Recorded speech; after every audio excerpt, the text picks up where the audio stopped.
তো আসুন দেখে নেওয়া যাক। এটা বর্ধমান শহরে, এটা পাল্লা শ্রীরামপুর এদিকটাকে বলে।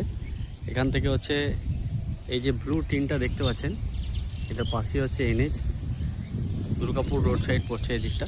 এই যে গাড়ি যাচ্ছে, তো এখান থেকে এটা পাল্লা শ্রীরাম মোড় থেকে এটা ওই 200-250 মিটার হবে। এটা একটা 3 কাঠা প্লট, আর এটা একটা 4 কাঠা প্লট।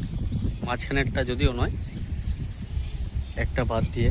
এটা একটা ছোট হাতি বা 407 এরকম গাড়ি ঢুকে যাবে মোড় থেকে।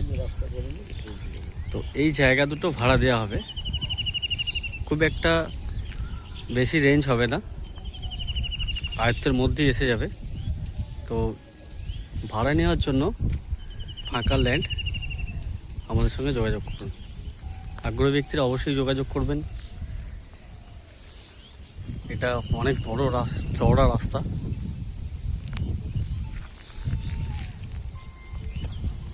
সেই সুব্যবস্থাও করে দেওয়া হবে আপনারা চাইলে।